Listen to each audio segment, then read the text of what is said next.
Amén. Tomen asiento, hermanos.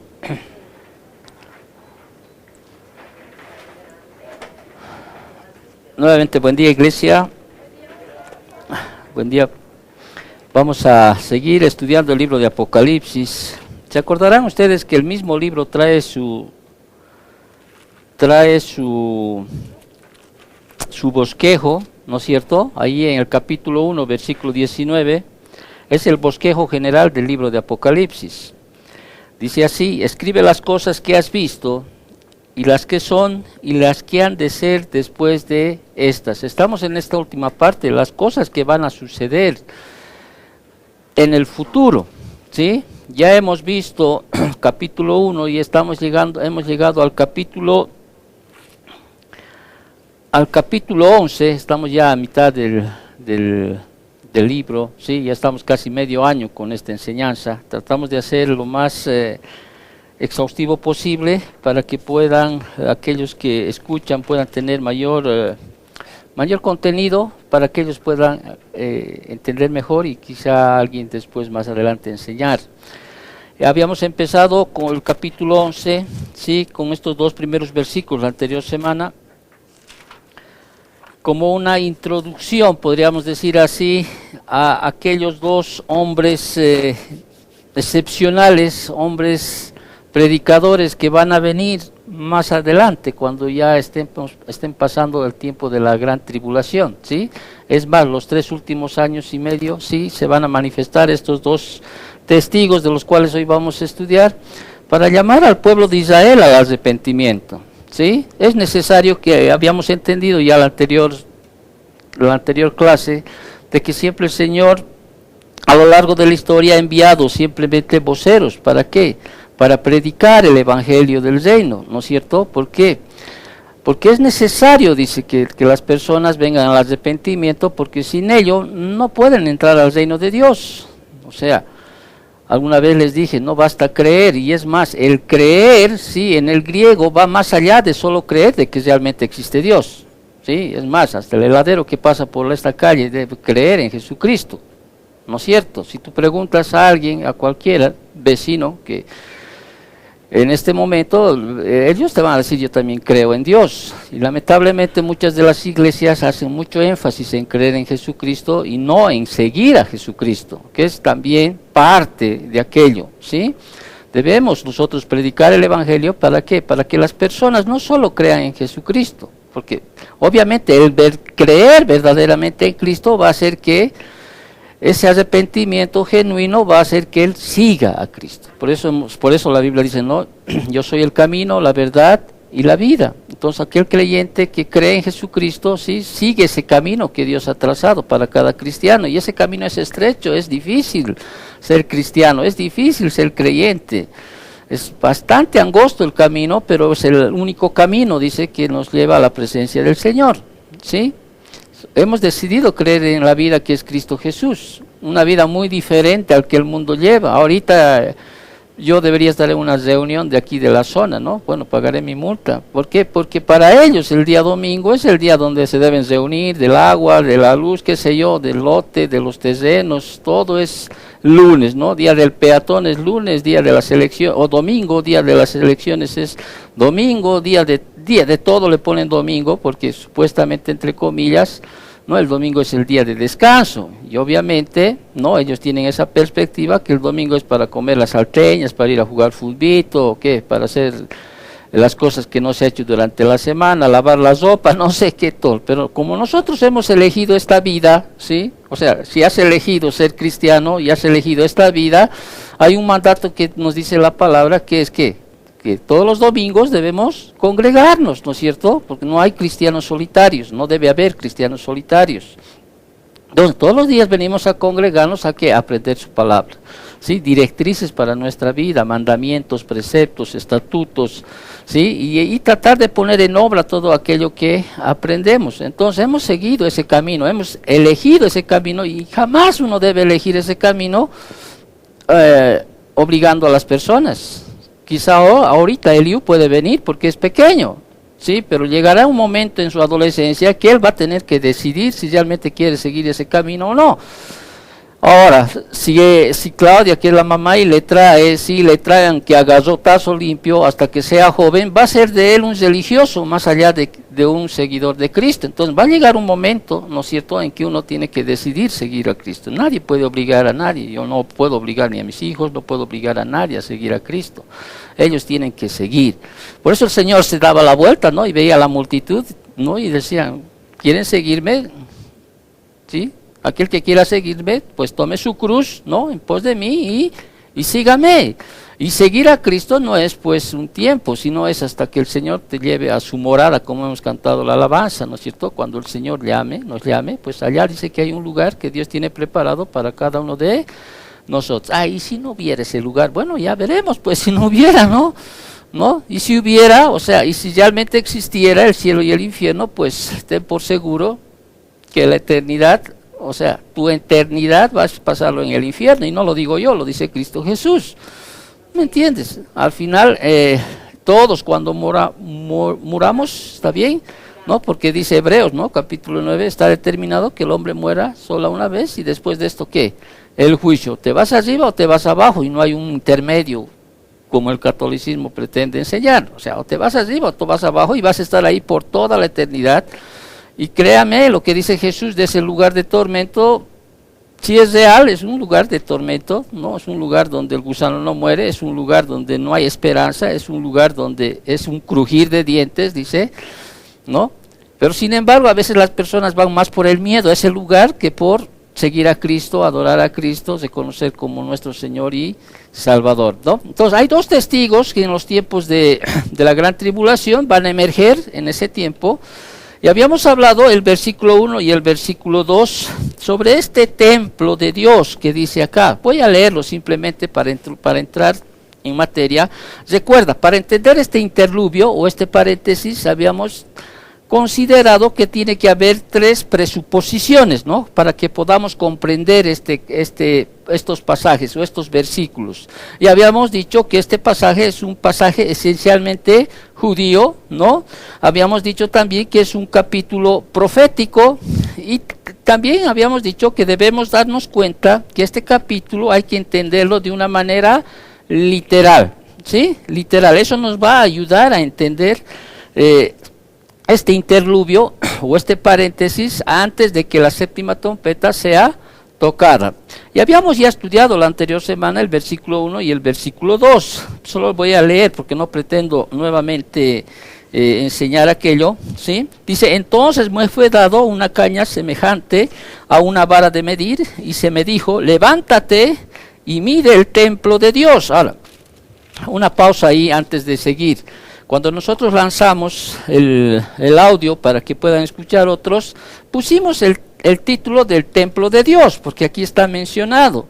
Sin embargo, en el estudio que habíamos hecho, habíamos mencionado que este en realidad es el templo, el más conocido como el templo de la tribulación, ¿sí? Es el templo de la tribulación que va a ser edificado al principio de la primera parte de la tribulación. ¿Bajo quién? Bajo el patrocinio y protección del anticristo. Es en el lugar donde el anticristo va, podríamos decir así, va a romper el pacto con el pueblo de Israel. O sea, es el cuartel general donde el anticristo se va a manifestar o va a gobernar, ¿no? Entonces, este es el templo de la tribulación. Habíamos mencionado en la anterior clase que la Biblia menciona 5 templos, ¿no? O sea, no estoy contando el tabernáculo de Moisés, ¿no? Y habíamos dicho el primero, que era cuando el templo que Salomón edificó fue el primero.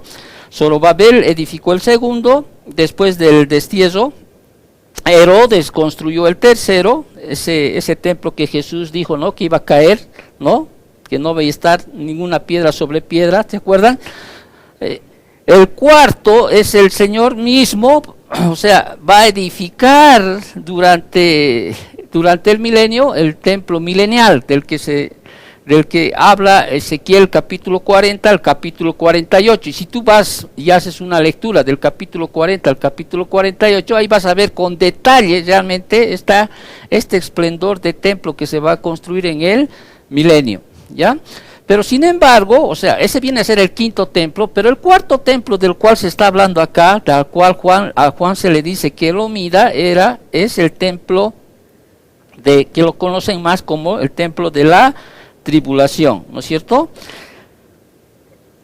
Que se va a levantar, ¿no? Que los judíos van a levantar, vuelvo a repetir, bajo el patrocinio y la protección de ¿quién? Del anticristo. ¿Por qué no lo levantan ahora?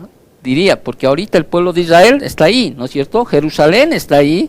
Y habíamos dicho que no lo levantan ahora porque está siendo, para los judíos, está siendo profanado, podríamos decir, ese lugar. Y ahí está lo que es la cúpula de la roca. No sé si alguien ha buscado, por lo menos en internet, ese templo, ¿no? Musulmán, ¿no? Que lo llaman la cúpula de la roca o el domo de la roca también, ¿no? Que está ahí, que está situado en Jerusalén, está en ese monte más alto de Moriat, donde Abraham quiso sacrificar a su hijo. O sea, y uno dice, ¿por qué no Jerusalén? O sea, los israelitas hoy en la actualidad, estoy hablando del 2024, no construyen otro ladito por ahí, ¿no? No, porque el Señor, o sea, según estableció el lugar donde se debía edificar el templo. Entonces, y ahorita hacer algo o tomar posesión de aquello, porque es una gran pelea ahorita actual, sería pues, dijimos, ¿no? Sería realmente, traería consigo un ambiente político, pero tremendo. O sea, ahí sí que se levantaría la tercera guerra mundial que muchos hablan de ahora, ¿me entiendes? Pero un día va a suceder, ¿sí? ¿Por qué? Porque se va a levantar ese templo justo en ese lugar, ¿no? Ese lugar para los musulmanes es pues sumamente religioso, o sea, muy, ¿cómo podríamos decir una palabra? Es muy, para los musulmanes, ¿no? Es un lugar santo, ¿no? Porque creían que ahí sobre esa roca que está ahí dentro, o sea, Mahoma había sido había ascendido con el ángel Gabriel, ¿no? Allá al séptimo cielo, que lo llaman ellos. Entonces, difícilmente en este tiempo, o sea, se podría tomar ese lugar, pero que un día se va a tomar, sí. Ahora, no sabemos cómo, no sé cómo harán, pero un día se va a edificar lo que se llama el templo de la o sea, el templo de la tribulación, que se llama, y donde el anticristo se va a hacer el pacto con el pueblo de Israel. 3 años y medio el pueblo de Israel se va a dar cuenta que no era el Mesías que estaban esperando. Sí, rompen el pacto y ahí empieza lo que cosa es la persecución, pero una persecución tal, especialmente al pueblo judío que está ahí en Jerusalén, ¿no?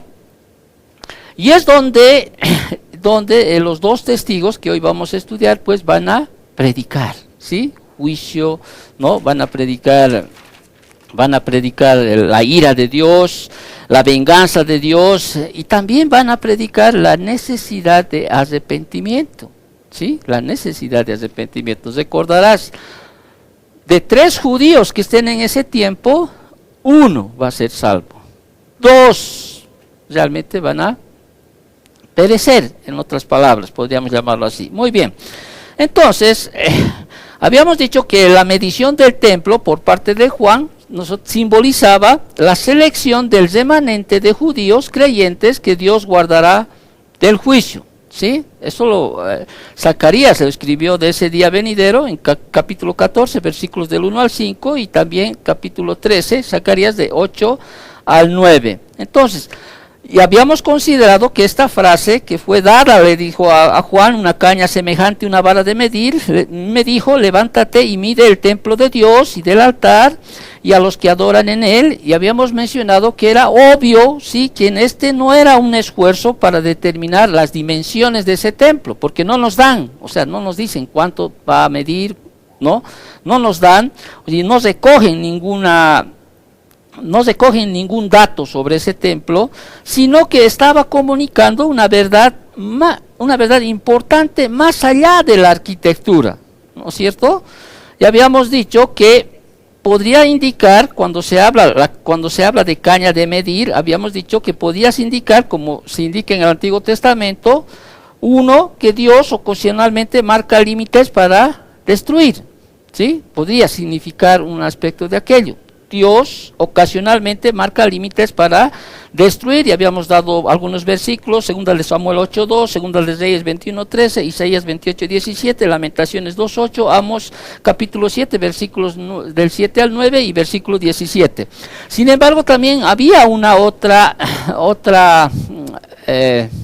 otro punto, ¿no?, que podríamos considerar, era que es el que nosotros consideramos que es mejor considerar o entender, de que era mejor entender la acción de Juan de medir como indicando ¿qué cosa? Pertenencia, definiendo los límites de las posesiones de Dios, Apocalipsis 21:15 y Zacarías capítulo 2, versículos del 1 al 5. Entonces habíamos dicho era para protección, se estaba manejando. Muy bien, entonces es mejor verlas como Dios midiendo a Israel, simbolizado por su templo para salvación y para su protección, preservación y favor especial. Lo estoy simplemente haciendo un resumen del versículo 1 y 2 para entrar ya más adelante. Entonces, las profecías que aún le faltan a Juan por recibir harán distinción entre el favor de Dios hacia Israel y su ira sobre el mundo pagano. Muy bien, ahora, dicho esto, antes de que se presente a estos dos personajes de los cuales vamos a estudiar, en aquel tiempo Dios dice que va a traer salvación a Israel, usando a estos dos poderosos predicadores que aparecerán en Jerusalén y que también sufrirán ¿qué cosa? Hostilidad y odio, ¿sí? O sea, va a haber una hostilidad y odio tremendo de parte de los moradores de la tierra en ese tiempo, ¿sí? Y al final de los 1260 días de los cuales ellos van a predicar, van a profetizar, ¿no? Al final, ¿no es cierto?, van a morir, ¿sí? Van a morir, ¿sí? Van a morir, las naciones van a ser juzgadas y el Señor va a establecer su reino milenial, capítulo 19. Eso lo vamos a estudiar más adelante. Muy bien, vámonos directamente para no estar alargando la introducción. Entonces vamos a ver estos dos mensajeros, versículos del 3 al versículo 13. ¿Estamos bien? Entonces, el instrumento para su conversión del pueblo de Israel será un exclusivo equipo de evangelismo de dos personas al que presenta Juan, los dos mensajeros. Ahora vamos a ver quiénes son, ¿sí? En realidad no vamos a ver quiénes son, vamos a suponer quiénes son, que simplemente va a ser como un estudio, porque aquí el texto no nos dice quiénes son, y decir quiénes son sería entrar en una especulación que no está certificado en las Escrituras, pero vamos a de alguna manera ver la probabilidad de que muchos estudiosos dan, ¿no?, de quiénes son estos dos personajes. Entonces, ellos están entonces entre los exclusivos testigos de Dios que proclamarán su mensaje, repito, de juicio, ¿sí?, durante las etapas finales de los gentiles, pisoteando a Jerusalén, y van a predicar el evangelio para que el remanente judío pueda creer y disfrutar de la protección de Dios. Amén. Entonces, lo vamos a hacer este estudio, ya la anterior semana también había mencionado, que vamos a mostrar en el texto 7 características de la vida y ministerio de estos dos distinguidos, poderosos predicadores, ¿sí? Vamos a ver su deber, versículo 3a, su actitud, versículo 3b, su identidad, versículo 4, su poder, versículos 5 y 6, su muerte, versículos 7 al 10, su resurrección, versículos del 11 al 12, y por último, su influencia, versículo 13. ¿De qué capítulo? Del capítulo 11, ¿sí? El capítulo 11. Muy bien. Vamos por lo primero, su deber. ¿Cuál es el deber de estos dos evangelistas, ¿sí?, predicadores? ¿Cuál es su deber? Capítulo 11, versículo 3. Muy bien, ahora sí entramos al estudio. Y daré, dice, ¿a quiénes? A mis dos testigos que profeticen por 1260 días, ¿sí? Por 1260 días. ¿Cuánto es 1260 días? 42 meses. Los tres 3.5 años, ¿no? Los 3.5 últimos años de la tribulación. Recuerda, la tribulación son, la última semana de Daniel son 7 años, ¿sí? Ya habíamos, ¿no? 7 años. Los 7.5 últimos años, pues es el ministerio que va a durar de estos dos testigos. O sea, y como verán aquí, no se identifica primero al quien habla y que dará autoridad a los dos testigos, pero solo pudiera ser ¿quién? Dios Padre o el Señor Jesucristo. Ahora, testigos en la Biblia, o sea, viene del griego martus, que está en forma plural, de lo que deriva la palabra mártir, ¿ya? Mártir, por eso hablamos de mártir en el castellano, dado que muchos testigos de Jesucristo en la iglesia primitiva pagaron con su vida, ¿no es cierto? Como siempre se utiliza en el Nuevo Testamento para referirse a personas, no a movimientos como algunos comentaristas sostienen. No, estos son, dijimos, ¿no? Para entender este capítulo tenemos que entender de forma que lo que aquí están diciendo es literal. Cuando dice dos testigos, estamos hablando de dos personajes. De ninguna manera se refiere a movimientos o a sistemas o a cualquier otra, a cualquier otra cosa que le puedan denominar a algunos comentaristas. Son dos personajes, ¿sí? ¿Sí? Que son reales. Obviamente estos dos testigos, porque la Biblia requiere, ¿por qué dos testigos? Porque la Biblia requiere que el testimonio de dos personas para confirmar un hecho o comprobar la verdad. La Biblia siempre ha sido así. ¿Te acuerdas del Antiguo Testamento que estamos estudiando ya en Deuteronomio? Siempre se requería dos testigos, ¿no? Porque la Biblia requiere eso, el testimonio de dos personas para confirmar un hecho y comprobar la verdad. Siempre sucedió aquello, y peor en el tiempo de la ley, ¿te acuerdas?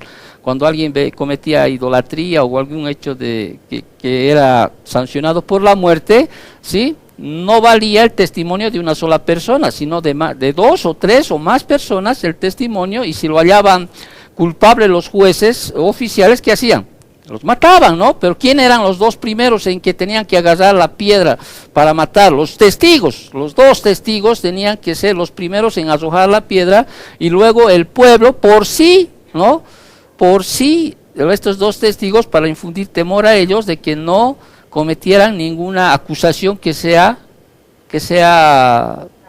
falsa, ¿no? O sea, que cometieran una acusación falsa. Entonces, siempre en la Biblia nos muestra, o se requiere el testimonio de dos personas para confirmar un hecho y comprobar la verdad. Lo mismo sucede ahora en la actualidad en la iglesia. Cuando se ha de disciplinar, ¿te acuerdas en Mateo 18? No, siempre se quiere, ¿sí? El testimonio de dos o más personas, y obviamente viene una investigación, ¿no? Para definir si realmente es verdad o no es verdad el testimonio que se está dando. Muy bien, entonces estos dos testigos, su deber y su responsabilidad, ¿cuál era? Era profetizar. Por eso dice, y daré a mis dos testigos que profeticen. Ahora, profecía en el Nuevo Testamento no solo se refiere a predecir el futuro, sino también su significado en el griego principal es hablar adelante, proclamar o predicar. ¿Estamos? Entonces los dos testigos tenían ese deber de ¿qué? De predicar, de proclamar. ¿Qué cosa tenían que proclamar los dos testigos en ese tiempo? ¿Te das cuenta de ese tiempo caótico que están pasando? ¿No es cierto? ¿No? Los dos testigos proclamarían al mundo ¿qué cosa? Que los desastres que ocurren durante la última mitad de la tribulación son, ¿qué cosa? Los juicios de Dios. También ellos están proclamando, o sea, están predicando, o sea, ellos están advirtiendo que después llegará un derramamiento final del juicio de Dios y el infierno eterno. El último ay está a punto de ¿qué? O sea, terminado el capítulo 11, ¿no? El tercer ay está a punto de estallar. Ellos proclamarán, ¿no? El derramamiento final del juicio de Dios, y también obviamente al mismo tiempo ¿qué cosa van a hacer? Van a predicar el evangelio, ¿sí? El evangelio llamando a las personas al arrepentimiento y a la fe en el Señor Jesucristo. ¿Estamos bien? ¿No es cierto? Es lo que hacemos ahora. Siempre llamamos al arrepentimiento. Arrepentíos y convertíos. Arrepiéntanse. ¿Sí? Arrepiéntanse. Arrepiéntanse. Arrepiéntanse. Y obviamente hemos visto y hemos estudiado anteriormente en Apocalipsis que aun cuando pasen las cosas que hemos estudiado, no, los desastres naturales, ni aún así, dice, los moradores de la tierra se arrepentirán. Ni aún así, ni viendo esas cosas se van a arrepentir. Entonces, el periodo de del ministerio de estos dos es 1260 días, los últimos 3 años y medio de la tribulación. Esa es la duración de su ministerio. ¿Ya?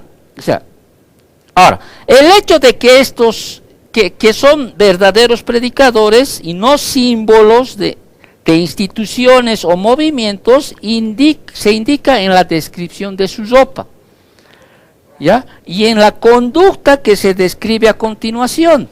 Y ahí pasamos a la segunda característica de estos dos testigos, ¿no? Es su actitud, ¿sí? O sea, ¿cuál va a ser la actitud de esos dos testigos que van a estar proclamando ahí en Jerusalén el evangelio del reino? ¿Cuál va a ser la actitud, sí? Una actitud, ¿sabes de qué? De tristeza, ¿ya? Por el miserable e incrédulo mundo que no quiere arrepentirse, ¿sí? Por la profanación del templo, por la opresión de Jerusalén y por el predominio del anticristo. Ahora, fíjense cómo se vestían estos dos testigos. Versículo 3b, 11, 3b, dice así. Vestidos de cilicio, dice, ¿sí? Ahora, el cilicio en ese tiempo, o sea, el cilicio era una ropa áspera, pesada y tosca, que se usaba en los tiempos antiguos, ¿sí? Era una ropa pesada, tosca, áspera, como símbolo ¿de qué? De luto, de angustia, dolor y de humildad. Jacob, por ejemplo, se vistió del cilicio cuando pensó que habían matado a José. Eso lo vemos en Génesis 37-34. En 2 de Samuel 3:3 vemos a David ordenando que las personas, o sea, que el pueblo se vistan de cilicio después de la muerte de Abner. El mismo David se vistió de cilicio, ahí en 2 de Crónicas 21:16, durante la plaga que Dios envió en respuesta a su pecado. ¿Cuál era ese pecado? Haber censado al pueblo. El rey Joram usó cilicio durante el sitio de Samaria, 2 de Reyes 6:30, el rey Ezequías cuando fue a atacar a Jerusalén, 2 de Reyes 19:1, Isaías se vistió de cilicio, Isaías 22, Daniel se vistió de cilicio, Daniel 9:3, ¿no? Entonces hay muchos hombres de Dios que usaban el cilicio como símbolo de qué, de luto, de angustia, de dolor, de tristeza, de humildad. Entonces estos dos testigos se vestirán de cilicio, ¿sí? Como una demostración práctica para expresar su gran tristeza, ¿sí? Por ese mundo caído, atormentado por los juicios de Dios, invadido de huestes demoníacas, poblado de personas malvadas, pecadoras que no quieren arrepentirse. A veces eso debería, un poquito para hacer una pausa, porque a veces entramos más en pleno de la instrucción y no en el plano de la aplicación. Y nos perdemos a veces más en lo académico y en lo estudioso, y a veces no sentimos realmente. El creyente debería sentir, un poquito haciendo como una pausa y una aplicación, debería sentir una tristeza de esa manera al ver que muchas personas que son, si uno no va más allá de nuestro entorno familiar, ¿sí? ¿No? Y entendemos nosotros como cristianos que un día todos vamos a morir, ¿o no?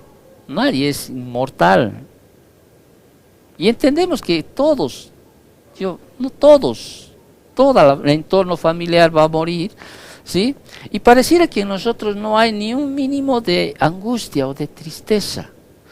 ¿Por qué? Porque sabemos que el día que muera, ¿sí? Y ellos han rechazado el Evangelio de Cristo, ¿sí? Han rechazado el arrepentirse, ¿sí? Nosotros entendemos, y si creemos en esa verdad que está escrita en su palabra, pues no vamos a decir como el mundo dice, oh, que paz descanse. No va a haber paz por toda la eternidad para aquellos. Y a veces viene esa congoja y esa tristeza y digo, muy bien, quizá hoy pueda pasar cualquier situación. A ver, imagínate tu papá que muera hoy, tu mamá que muera hoy. En mi caso mío, por lo menos tienen esperanza mis hijos de que si hay un cielo voy a ir, si hay, o no. Y no porque soy pastor o porque enseño la Biblia o porque he estudiado en 2 seminarios o porque he dado clases en seminarios o qué sé yo. No, no, soy ¿por qué? Porque he creído en Jesucristo, mi único Señor y Salvador, y por la obra que Él ha hecho en la cruz, por eso soy salvo. Lo demás simplemente son frutos de un arrepentimiento, ¿no? De un seguir a Cristo Jesús, pero nadie por obras es salvo. Nadie. No aportamos a nuestra salvación ni con el 0,001%, porque de lo contrario ya no sería gracia. Entonces somos salvos, como dicen las Escrituras, por la gracia de Dios. Ahora, ¿no? El venir a Cristo Jesús, bueno, va a traer consigo también algunas evidencias de un verdadero arrepentimiento. Sí, evidencias, pero no es en sí algo que va a determinar el comprar nuestra salvación. No, simplemente son evidencias. Una de esas es la perseverancia, por ejemplo. ¿Sí? Pero a lo que yo me voy es que ahorita, por ejemplo, a veces no nos ponemos a pensar, ¿no? Como Spurgeon pensaba, porque Spurgeon hasta lloraba, dice, ¿no? O sea, realmente él entendía y veía, dice, a las personas de miles y miles y miles de personas que cada día se iban al infierno. Y según él deberíamos tener ese celo santo, ¿no? Esa tristeza santa de cómo las personas, ¿sí? Que cada día se van al infierno. ¿Cuánto más nuestro entorno familiar? Ahora, estos 2 testigos acá, ¿sí? Son parte del pueblo de Israel, ¿sí? Con las promesas que Dios tenía desde Abraham hasta ahora, ¿no? Y ven una Jerusalén ahí sitiada, ¿sí? Ven al anticristo posesionado ahí, ¿no? Espiritualmente Jerusalén está como dice más adelante, está como Egipto y como más adelante vamos a leer aquello, ¿no? Está así, y hay una tristeza en ellos, ¿sí? Una tristeza tal, por eso es que ellos estaban vestidos de silicio. Miren, en ese tiempo las vestiduras, ¿cómo serán? Si ahora ya son de una manera más moderna, ¿no? ¿Cómo será en el tiempo realmente cuando parte? Pero ellos van a estar vestidos de silicio, mostrando, repito, ¿sí? O expresando esa gran tristeza por el miserable mundo incrédulo que está en ese momento. ¿Ok? Entonces, esa es la actitud que van a tener estos 2 testigos. No van a venir estos 2 testigos así, todo altaneros, ¿no? Soberbios ahí, ¿no? Queriendo decir, yo soy aquí el que puedo hacer algo, ¿no? Puedo hacer que no llueva. De hecho, va a haber ese poder que ellos van a tener, pero su actitud es de tristeza, ¿sí? Y a veces debemos entrar en cuentas, hermanos. Yo les digo esto, a veces nos entra. Como veo a veces a mi esposa llorar y yo le digo, ¿de qué estás llorando?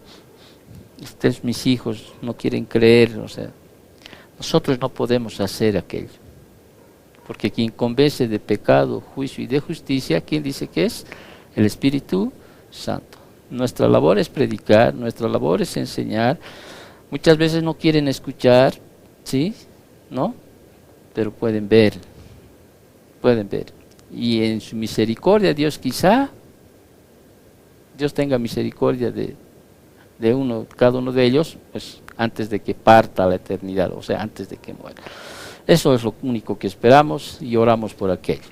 Entonces, hemos visto su deber, su actitud, y ahora pasamos a su identidad, que quizá es una de las partes más estudiadas, ¿no? Y pareciera que es tendenciosa a saber, ¿no? Y quieren saber realmente quiénes son. Y vuelvo a repetir, el texto no nos dice quiénes son estos 2 personajes, o sea, con nombre, ¿sí? No nos dicen. Versículo 4, vemos su identidad. Estos testigos son los 2 olivos y los 2 candeleros que están en pie delante de Dios de la tierra. ¿Sí?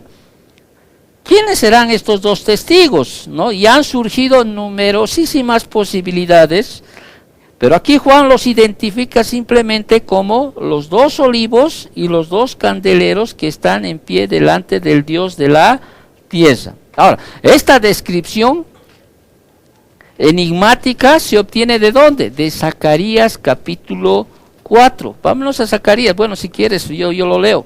Y de hecho voy a tener que leerlo, son 14 versículos, así que me tienen paciencia, ¿no? Porque esta descripción enigmática se obtiene de Zacarías capítulo 14, versículos 1 al 14, y leo antes de perder más tiempo. Dice: volvió el ángel que hablaba conmigo y me despertó como un hombre que es despertado en su sueño. Y me dijo: ¿qué ves? Y respondí: he mirado y he aquí un candelero todo de oro con un depósito encima y 7 lámparas encima del candelabro y 7 tubos para las lámparas que están encima de él. Y junto a él, subrayen, 2 olivos, el uno a la derecha del depósito y el otro a su izquierda. Proseguí y hablé diciendo a aquel ángel que hablaba conmigo: ¿qué es esto, Señor mío? Y el ángel que hablaba conmigo respondió y me dijo: ¿no sabes qué es esto? Y dije: no, Señor mío. Entonces respondió y me habló diciendo: esta es palabra de Jehová a Zorobabel, que dice: no con ejército ni con fuerza, sino con mi espíritu, ha dicho Jehová de los ejércitos. ¿Quién eres tú, oh gran monte? Delante de Zorobabel serás reducido a llanura. Él sacará la primera piedra con aclamaciones de gracia, gracia a ella. Vino palabra de Jehová a mí diciendo: las manos de Zorobabel echarán el cimiento de esta casa y sus manos la acabarán, y conocerás que Jehová de los ejércitos me envió a vosotros. Porque los que menospreciaron el día de las pequeñeces se alegrarán y verán la plomada de la mano de Zorobabel. Estos 7 son los ojos de Jehová que recorren toda la tierra. Hablé más y le dije: ¿qué significan estos 2 olivos? Subrayen. Y a la derecha del candelabro y a su izquierda. Hablé aún de nuevo y dije: ¿qué significan las 2 ramas de olivo que por medio de 2 tubos de oro vierten de sí aceite como oro? Y me respondió diciendo: ¿no sabes qué es esto? Y dije: Señor mío, no. Y él dijo, y subrayen este último: estos son 2 ungidos que están delante del Señor de toda la tierra. Repito, estos son los 2 ungidos que están delante del Señor de toda la tierra. Entonces, obviamente no vamos a hacer un estudio exhaustivo de estos 14 versículos, pero aquí en la visión de Zacarías tenía un cumplimiento cercano, uno cercano y uno lejano. Ahora, el cercano, el cumplimiento histórico que se dio, sí, fue la reconstrucción del templo. ¿Se acuerdan que el segundo templo fue reconstruido por quién? Por Zorobabel. Sí, entonces fue la reconstrucción del templo luego del exilio, y por Josué, que en ese momento era el sumo sacerdote, como líder religioso, y Zorobabel como líder político. No voy a entrar más en detalle de aquello. Sin embargo, voy a hacer un poquito más énfasis en esta profecía de Zacarías que mira hacia el futuro, ¿sí? Que mira hacia el futuro. Y aquí a la restauración de ¿qué? De Israel en el milenio. Mira a la restauración de Israel en el milenio. Y lo iba a hacer a través de ¿quiénes? De estos 2 olivos, ¿sí?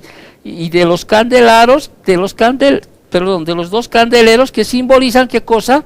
La luz del avivamiento, ya que el aceite de oliva se usaba por lo general en las lámparas. Entonces, la conexión de lámparas y árboles pretende representar un suministro constante y espontáneo de aceite fluyendo desde los olivos a las lámparas.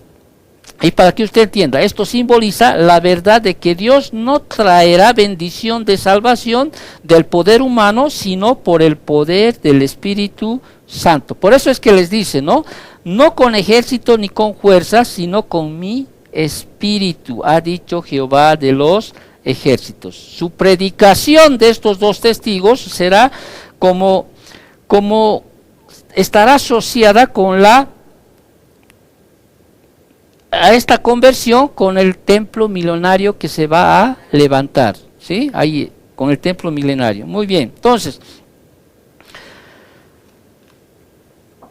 ahora, a lo que mencionaba antes, no sabemos, ¿sí?, por el texto quiénes son estos dos predicadores, pero para que usted pueda tener un poco de conocimiento, hay varias razones que sugieren que pudieran ser Moisés y Elías. ¿Ya? Algunos dicen que es Moisés y Enoc, o de Elías y Enoc, porque te acuerdas, Enoc ni Elías murieron, ¿no es cierto? Fueron traspuestos. Pero una de las mayores,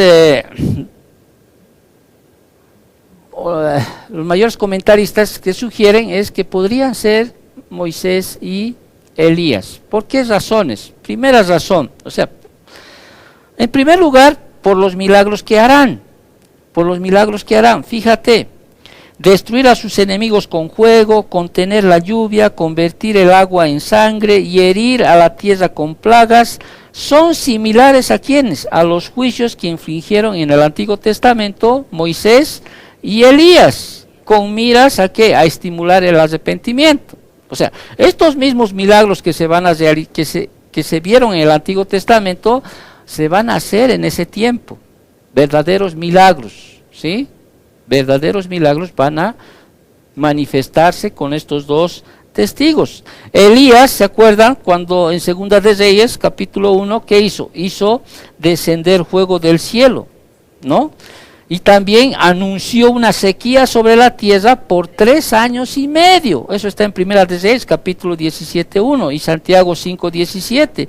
La misma duración que la sequía que produjeron los dos testigos. Si tú lees el capítulo 11 que estamos estudiando, el capítulo 11, versículo 6, dice así: estos tienen poder, más adelante vamos a estudiar con más detalle, estos tienen poder para cerrar el cielo a fin de que no llueva en los días de su profecía, y tienen poder sobre las aguas para convertirlas en sangre y para herir la tierra con toda plaga cuantas veces quieran, ¿sí?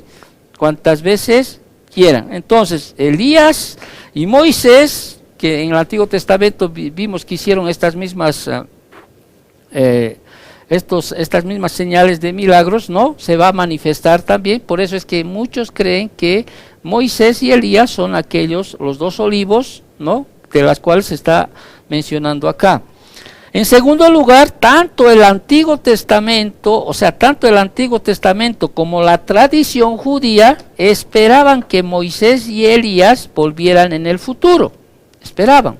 De hecho, en Malaquías capítulo 4, versículo 5, voy a irme rápido porque Malaquías es el último libro del Antiguo Testamento y es fácil de encontrar para los que conocemos. O sea, Malaquías capítulo 4, versículo 5 dice: he aquí, dice, yo envío al profeta Elías antes que venga el día de Jehová grande y terrible. ¿A quién tiene que enviar? A Elías, antes, ¿no?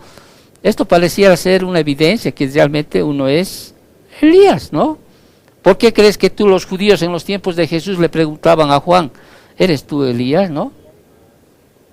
¿Qué dijo Juan? No. No, o sea, él les dijo no. Sí, no. Ahí en Juan 1:21. No. Entonces, en el Antiguo Testamento, como la tradición judía, esperaban que realmente Moisés y Elías volvieran en el futuro. ¿Sí? Volvieran. Ellos esperaban aquello. Esa es una segunda posición por la cual creen que es Moisés y Elías. Hay una tercera, porque tanto Moisés como Elías, quizá representando la ley y los profetas, aparecieron con Cristo, ¿se acuerdan? En la transfiguración, ¿no? Que es el avance de la segunda venida, Mateo 17:3. ¿Te acuerdas cuando Cristo estaba, ¿no? Juan, Pedro y no me acuerdo el otro, su hermano, no, Andrés, si no me equivoco, ¿no? Fueron, hicieron y vieron en la transfiguración, ¿no? Vieron a Moisés, vieron a Elías y Eso muchas veces hacen suponer que pueden ser estos dos personajes. Y por último, un cuarto lugar, una razón por la que sugieren que estos dos podrían ser Moisés y Elías, es que ambos dejaron la tierra en forma extraordinaria.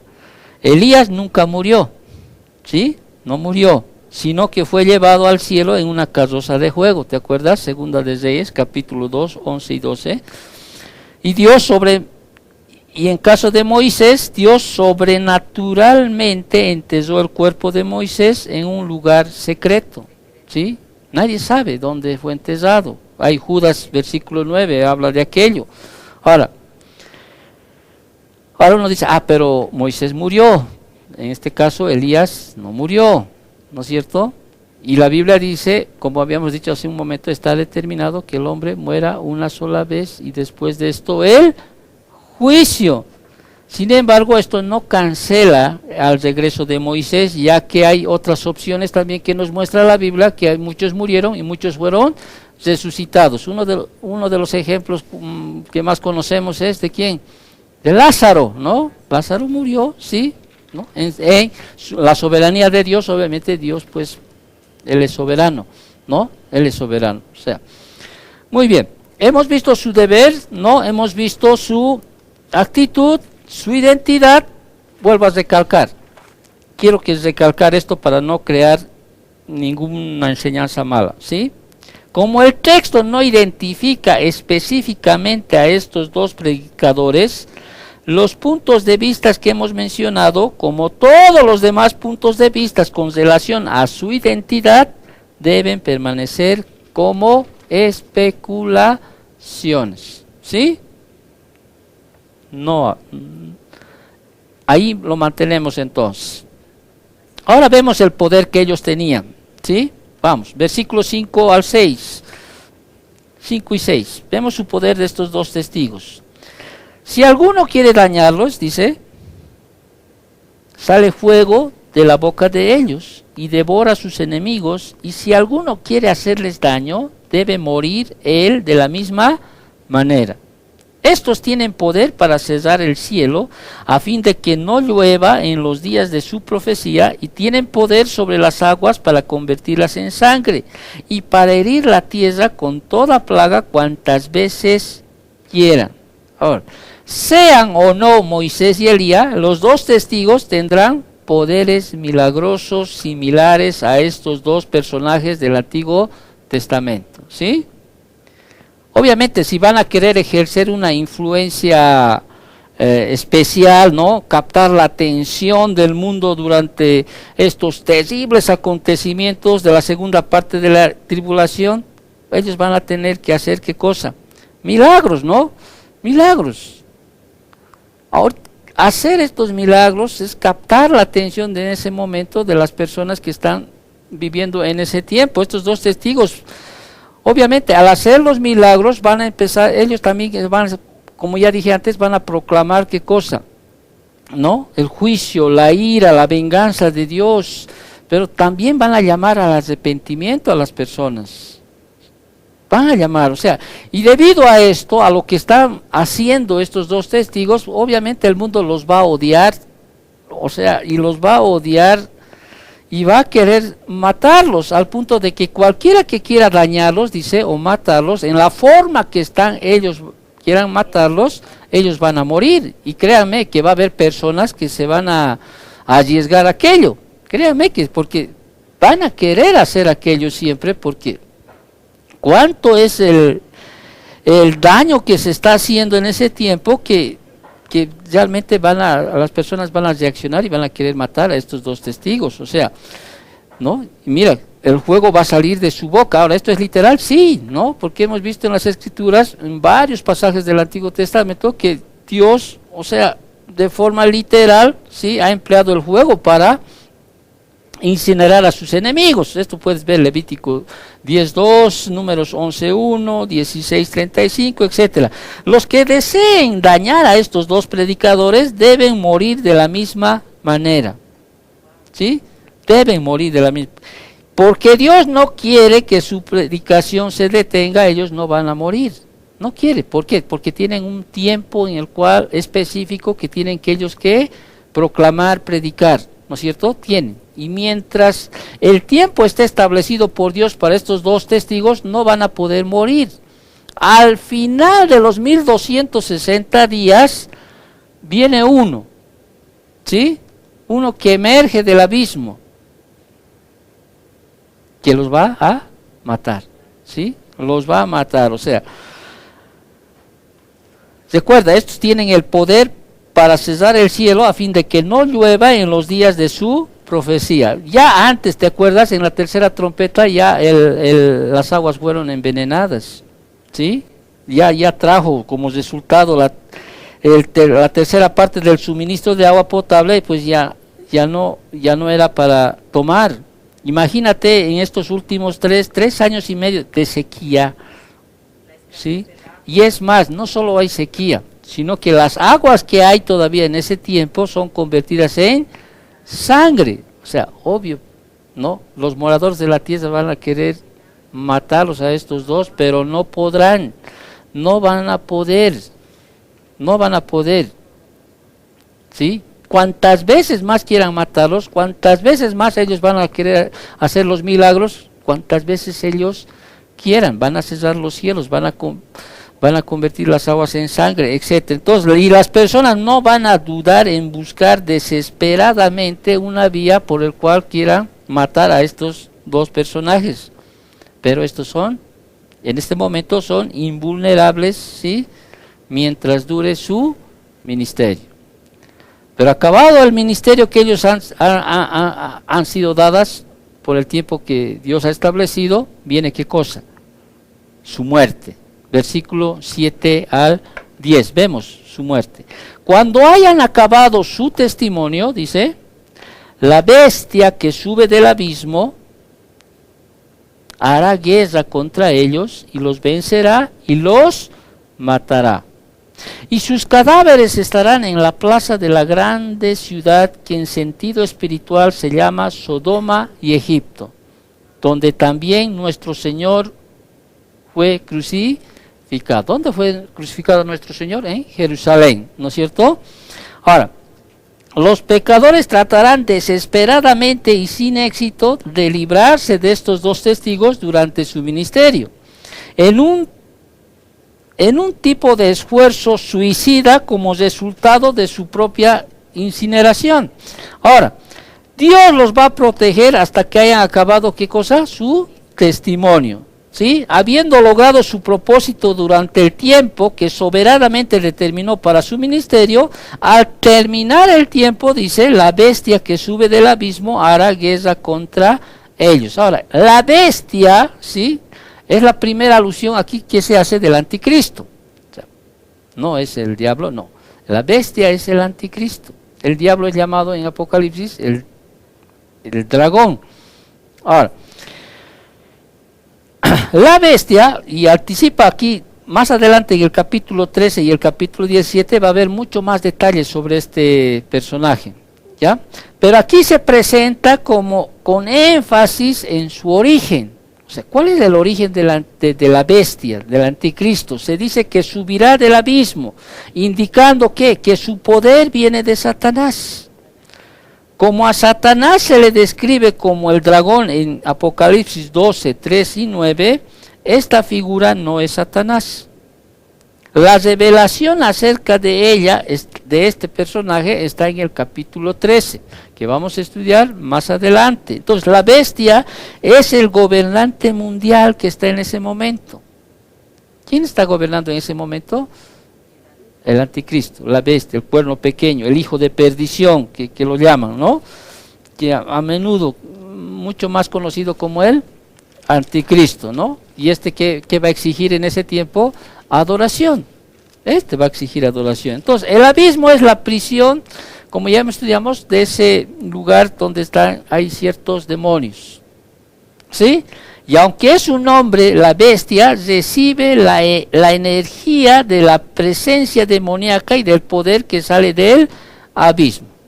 Ahora, para gran gozo y alivio del mundo pecador, la bestia, o sea, el anticristo, finalmente vencerá a los dos testigos y los matará.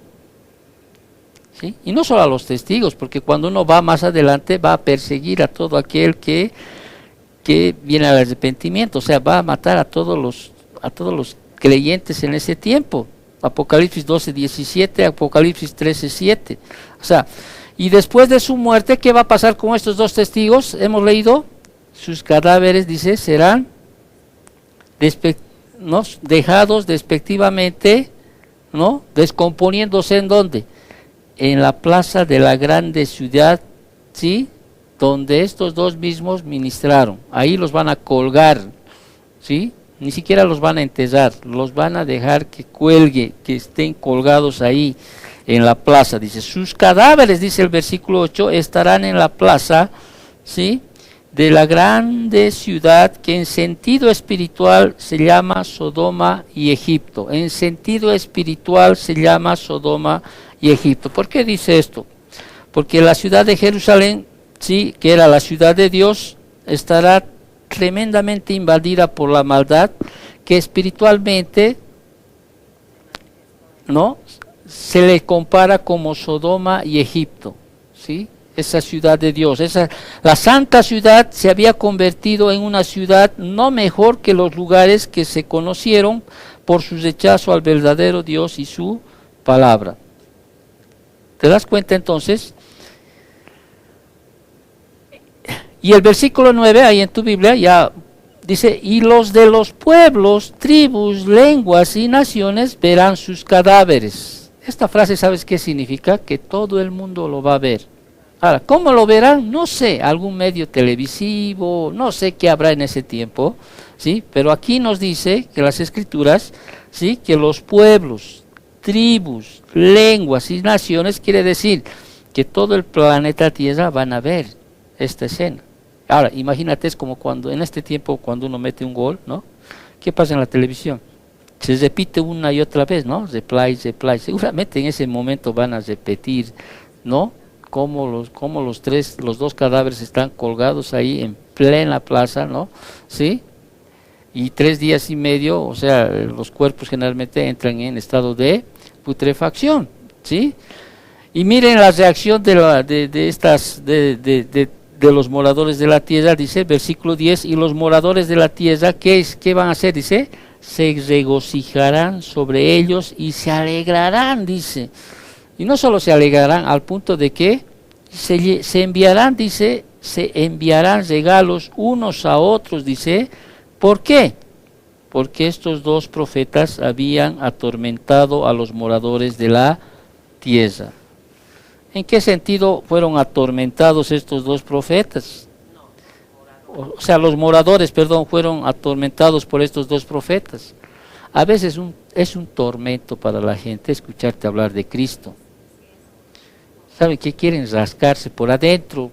O sea, por ellos podrían arrojarnos piedras, como cuando se inició la iglesia, ¿sí? Cuando hubo la iglesia aquí en Bolivia, ¿sí?, y establecieron así lugarcitos. Si tú ves la historia de la iglesia en Bolivia nomás, ¿no?, como los pobladores de las provincias, o sea, los pobladores, ¿sí?, por órdenes de los sacerdotes católicos, ¿sí?, iban y apedreaban las casas de los evangelistas, ¿sí?, llamándoles, ¿no?, demonios, llamándoles, no, hijos del diablo. Entonces, por eso empezaban y muchos predicadores que aquí en Bolivia murieron, y no estoy hablando de los tiempos que estamos leyendo, ¿sí?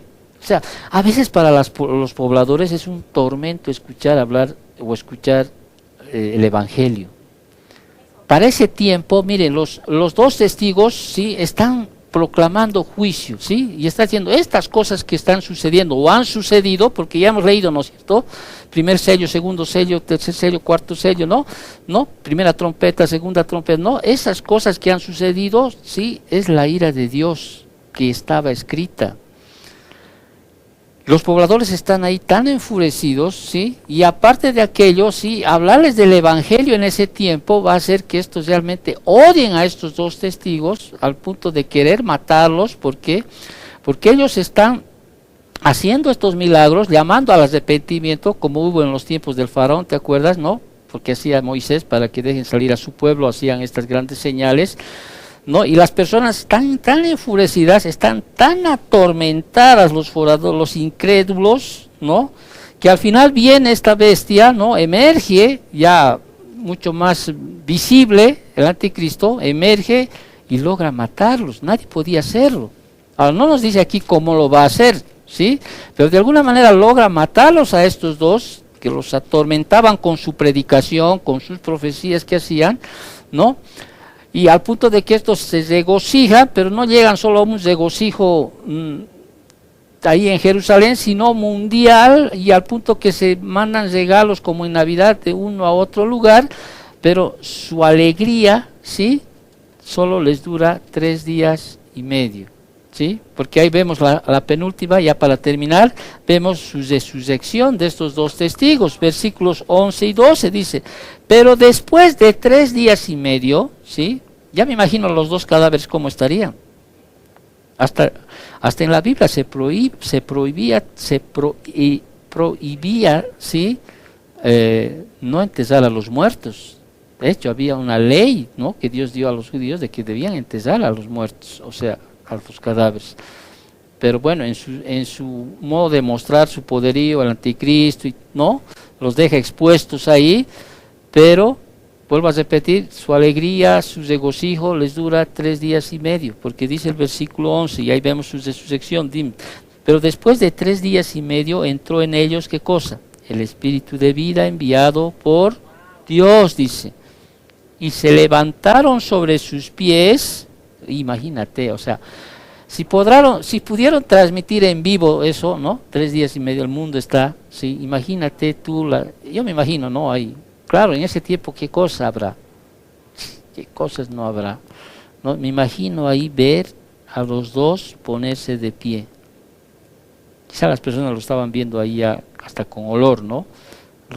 Ponerse de pie, dice, y causa algo, sí, en ellos que es, dice, y cayó gran temor sobre los que los vieron, dice.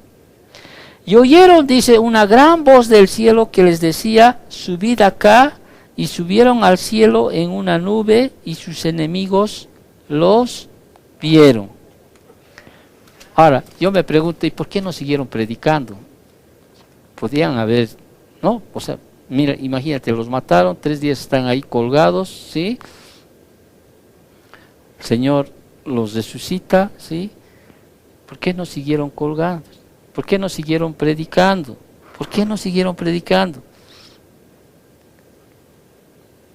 Lucas 16:31 dice esto, si los incrédulos no oyen a Moisés y a los profetas, tampoco se persuadirán, aunque alguno se levantare de los muertos. ¿Sí?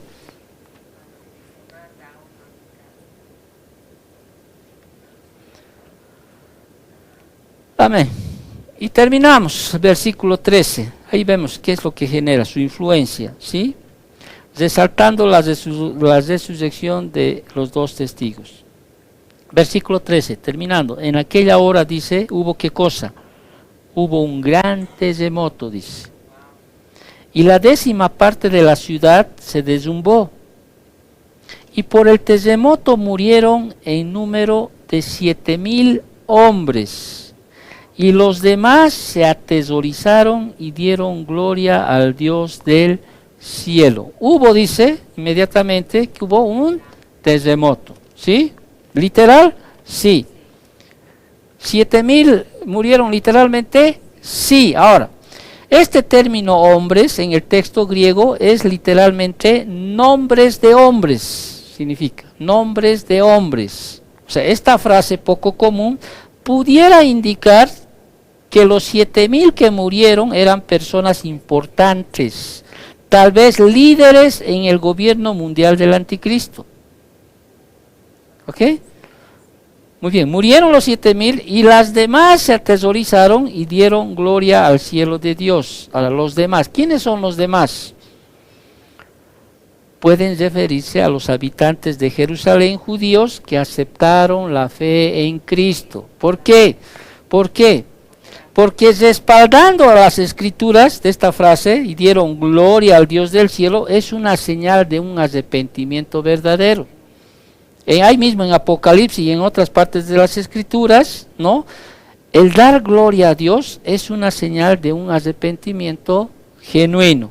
Apocalipsis 4:9, 14:7, 16:9, 19:7. Lucas capítulo 17, versículos 18 y 19, y Romanos capítulo 4, versículo 20. Entonces, en este pasaje se describe la realidad de la salvación de los judíos en Jerusalén, mientras Dios cumple su palabra de bendición para Israel. Romanos capítulo 11, versículo 4 y 5 y versículo 26.